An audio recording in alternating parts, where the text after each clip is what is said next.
June 4 mga kabokals. Ayan po yung ating mga pakwan, no? Ang bilis lang tumubo ng pakwan. Yan po maganda sa pakwan mga kabokals. Napakabilis lang tumubo. Ayan. So ito nga po, itatry natin sa ating aquaponics. One fruit per tree ang gagawin natin. Parang style Japanese melon nga yung hina-hydroponics na Japanese melon. Ayan. And so far, so good ang ating mga hito. Tapos na kasi ako magpakain ng manok kaya wala tayong nakita ngayon, pero so far so good mga kabokals. Wala po tayong namamatay na mga hito. Ayan. Looking good. Punta tayo sa Punta tayo sa aquaponics natin. Maingay ni ang ingay ni Mocha kasi pinawalan ko yung mama niya. Ayun, nanginginain sa labas. Yan siya. Oy! Oy! Oy! Ingay mo ah! Ingay mo ah! Oy! Ingay mo ah! Yaka lang. Hindi ka pwede makawala. At lalo na ngayon nag-uulan. No, no, no. Yun ang mga pagkakamali ko nung nakaraan.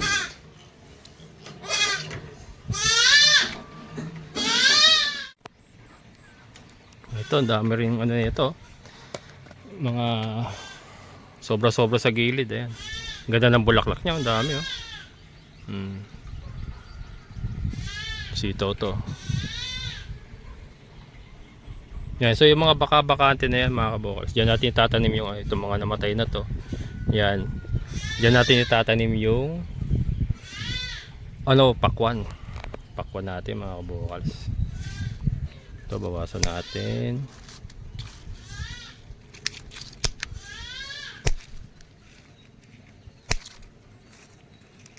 Lago.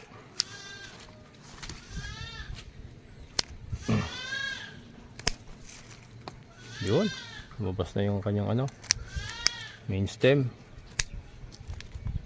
Yan. Yun. Ayos.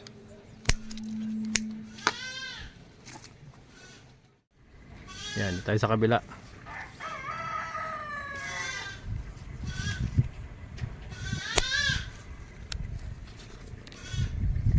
Tama ba?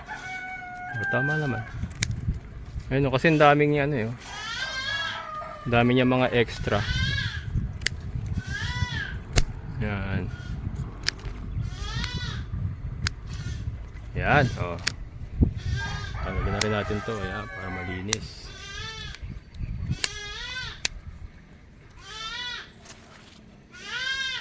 Yan. Yan mga kabokals oh.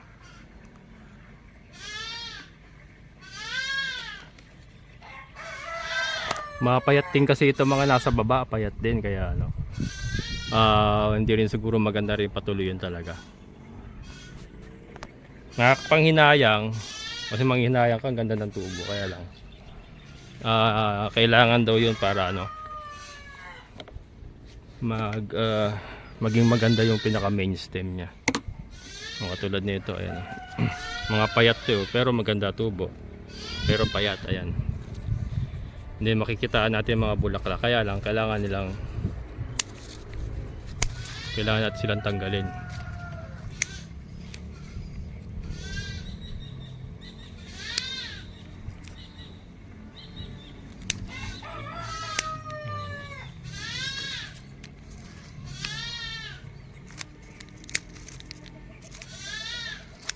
Yan.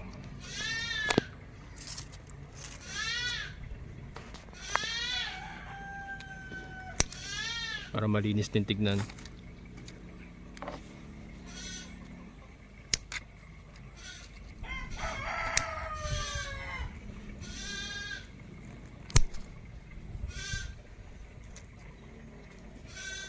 Yung mga kabokals oh.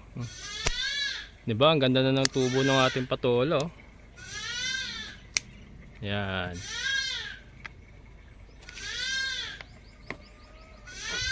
Yan. Ayan, ito yung mga sitaw natin mga kabukals, oh. Ayan, oh. Sitaw na yan. Ito, magulo din ang ano nito. Ayan, dami niyang ano.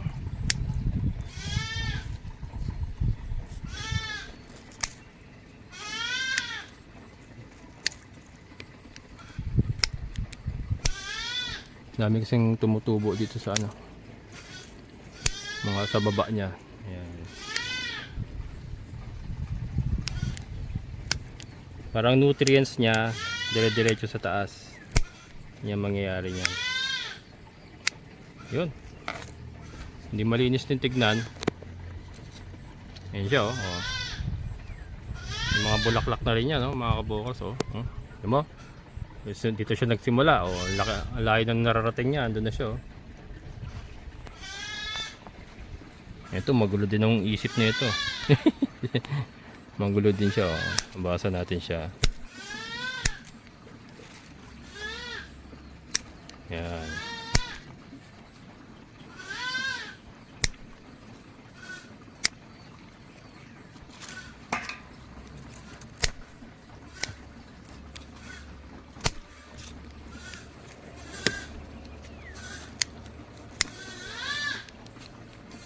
Yun.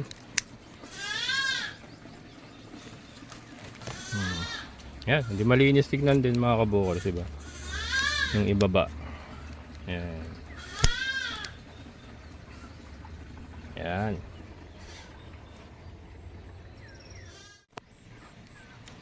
Ito, ang dami rin ano nito. Mga sobra-sobra sa gilid, ayan. Ganda ng bulaklak niya, ang dami, oh. Sitaw to. Yan, so yung mga baka-bakante na yan mga kabukals, diyan natin itatanim yung itong mga namatay na to. Yan. Diyan natin itatanim yung ano, pakwan. Pakwan natin mga kabukals. Ito, bawasan natin.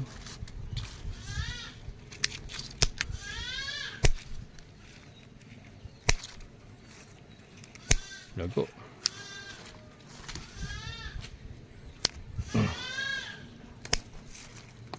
Yun, lumabas na yung kanyang ano, main stem. Yan. Yun. Ayos.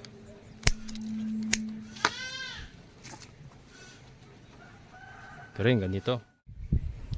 Yan, ito pa.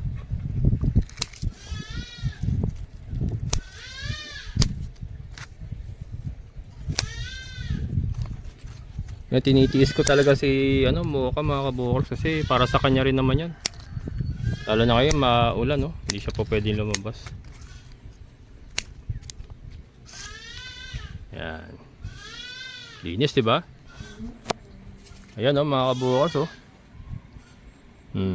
Ayan po pinanggagalingan ng nutrients niyan. Tubig lang. Aquaponics. Yan. Tanggalin natin tong yan. Ito. Ano ba to? Saka ba galing?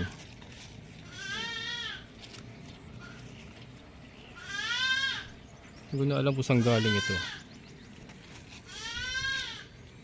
Tignan natin kung saan galing yan. Parang ang layo ng pinanggalingan, ah. Oh.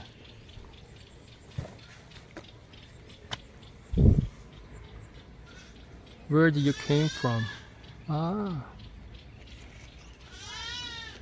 Kasi ito patay ito, eh. Patay ito, eh. Ibig sabihin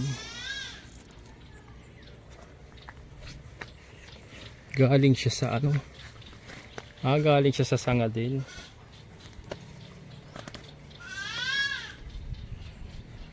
Dito siya galing mga kabukals, ito. Umikot dito. Kaya kasi may bunga, oh. Nakakapanghinayang na, ano. Kayala natin siya, pero dito siya galing. Ayun.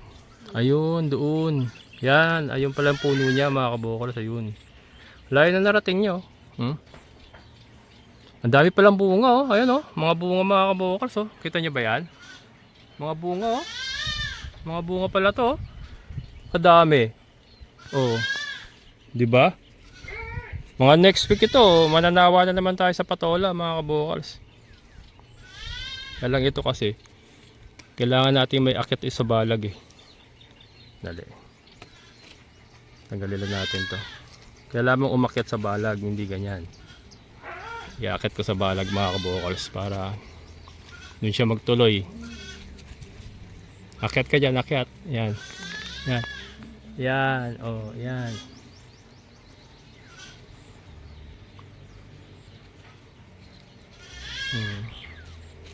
Okay, diyan ka. Oh, yan.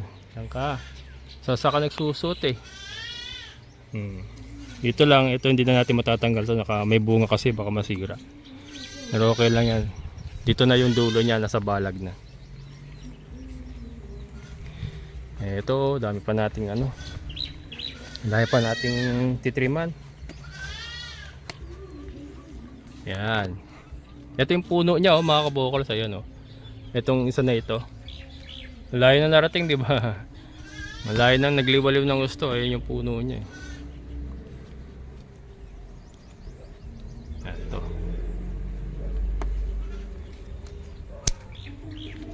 Yan.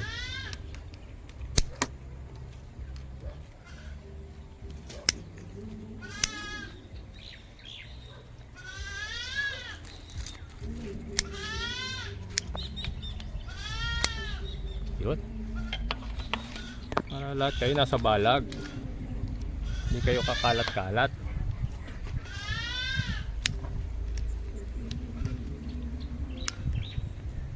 Yun. Diba? Malinis na mga kabukals, diba? Oh. Yan na siya. Ito rin, oh.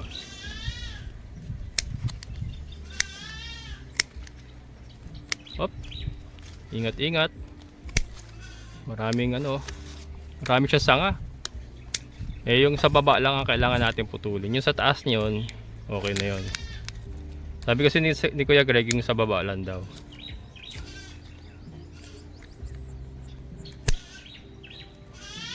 Ayan. Ito pwede pa to tanggalin. Ayan. Hoy! Laguna! Ano yan? Meat Pro? Ah, yung ano, oo. Oh, Big Booster. Oo, oo. Ayos yan. Sige. Yeah. Oo. Yan si Andrew mga kabukals. Bumili ng ano, Big Booster para sa kanya mga bake nga na ano. Yung ating furniture kahapon na mga pambentahan niyang bake. Yung anak ng kanyang baboy na galing sa akin. Big Booster. Ayan, bumili siyang Big Booster para maturuan ng kumain. Yun, oh. Ganda nito mga kabukals pagka nagsibungan na talaga. Tapos yung pakwan natin, pagka mapapakwanan pa natin to, ay ganda. Yung pakwan kasi mga kabukals kailangan din ni partner ko yun eh. Maganda rin daw sa kidney yung pakwan ba. Pero hindi pwede siya sobra kasi hindi siya po pwedeng ano eh. May limit na po siya ng water intake. 1 liter per day lang ang kanyang pwedeng inumin sa isang araw. Ang hirap no, ang saklap. Kidney po talaga ang isa sa pinakamahirap na sakit. Biruin mo yun no, kung limitadong ang pwede mo inumin sa isang araw. Pagka sinosobrahan niya mga kabukals, ang nangyayari, nagkakatubig yung baga niya, nahirapan siya huminga. Ganun po yung side effect pagka sumobra siya sa 1 liter. Yun ang masaklap dun. Nakakaawa talaga. Mahirap magkasakit. Lalo na yung kidney. Sa pusa pa, pinakamahirap na sakit yung kidney talaga. Limitado na ang parang halos lahat ng ano activities mo, limitado na. Ano Tisay? Kain lang kayo dyan, mamaya ulan na naman. Yan, ulan na naman yung mamaya hapon mga kabukals. Yan. Napakain ko lang muna sila dito. Ang ba, may tubo pa pala ako doon, hindi ko nakuha. Makuha yan, makamatabunan ng ano. Ito, ang daming ano. Daming kailangan kunin dito, ayan o. Yan. Inisila natin. Yun. Ito. Rin,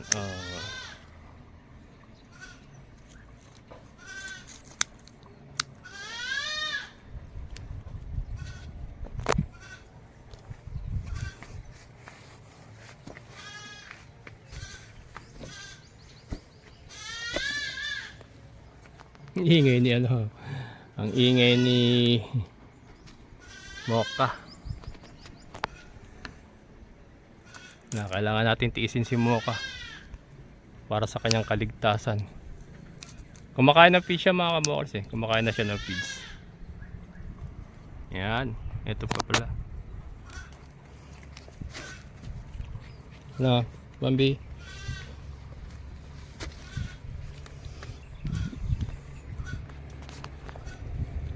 Yun o. Teka. Yan ko lang muna to. Kasi parang namatay yung kanyang main stem. Pero nabubuhay uli dito. Ayun o. Pero yung main stem niya parang natuyo ba. Ayan o. Yan muna natin to. Baka patay yung main stem eh. Parang patay yung main stem. Dito na lang siya magpapanibago.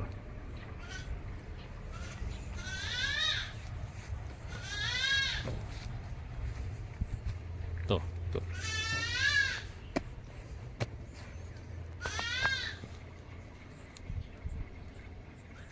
Yan.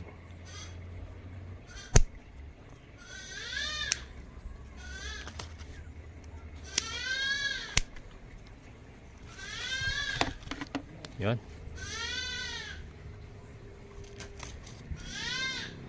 Yan na mga kabukals, nalinisan na natin ating patola. So, diba? Ito isasabi ko parang patay yung ano, parang patay kaya hindi na natin ginalaw yun. Para baka yun na magtuloy. Ang puputulin natin yung kalaunan, yung main stem. Pagka talagang tuloy na matay yung main stem. Pero ito mga kabukals tingin ko ito tutuloy na ito. Tutuloy na yung mga ganyang itsura. Yan o. Yung mga ganyang itsura may uulam na natin yan. Ayan yun nga, ang daming ano, daming bulaklak. Ayan. So siguro negative na tayo sa pambenta. Hindi na natin may bibenta kasi may mga nadisgrasya nga, may mga nabawasan sila. Pero 'di ba at least tumutubo na. So it's a working progress naman. Ating mga kambing medyo umaaraw ngayon kasi talagang ano, tag-ulan na talaga. Bungi na. Pero hintayin niyo lang yung ating pakwan pagka nalagyan natin ng pakwan yan. Itong balag na to, pag nag-succeed yung pakwan, pag naging successful yung pakwan, babaguhin natin itong balag natin. I-disenyo natin for pakwan production na mga kabukals. Ibababa natin itong balag natin. For pakwan talaga siya. Intended for pakwan. Saka melon siguro. Kasi nakita ko, may mga napapanood nga ako yung Japanese watermelon nga. Japanese melon pinapatubo sa hydroponics Kaganda So pwede rin natin gawin dito. Yun nga, malalaman natin dun sa pakwan na ilalagay natin dyan. For testing lang naman yung mga pakwan na yung mga kabokals. Hindi pa siya for business talaga. For testing, pangkain. Pagka namunga, edi may kakainin kami. May bisita tayo, mabibigyan ko pa. Basta yung ano, kaibigan ko lang. Joke lang. Ayan mga kabokals, ng ating mga kambing. Hindi ko malaman itong dalawa na to ba't hindi pa nanganganak. Kaya alam ko magkakasunod sila na bulugan. Pero lalaki naman ang tiyan. Hintayin na lang natin dyan. Magugulat na lang tayo. Bigla na lang sasambulat ang mga bahay. Kambing yan. Magsasakati pa ako mamaya. Magsasakati ako ng makapag-stock ng, ng damo. Kasi pagka maulan, hindi ko sila napapalabas dito. Doon lang sila sa taas. Ngayon ko lang napalabas kasi medyo maaraw nga. Maaraw-araw ng konti. So ayan mga kabokals, yung po ang aking may babahagi sa inyo for today. So far, gumaganda po. Although, sabi ko nga, hindi pa po tayo, siguro wala pa tayo sa 50% effectivity ng ating aquaponics system. Yung kanyang effectiveness ay wala pa sa 50%, pero at least nakikita na natin yung progress. At least nakikita natin na there is a sign of life na po pwedeng mag-grow ng gulay, patola. Patola nga po yung ating inumpisahan. Kung ang patola po nakasurvive, I'm very confident na kahit taniman natin yan ng ibang mga variety, mapapakwan man yan, melon or ampalaya o ano, I'm sure mabubuhay na sila. And syempre ongoing pa rin po ang ating mga improvements na ginagawa sa ating aquaponics system. Ayan, tuloy-tuloy lang po tayo. So yan mga kabokals, hanggang dito na lang. Maraming salamat sa inyong muling pagsama. Amazing na buhay.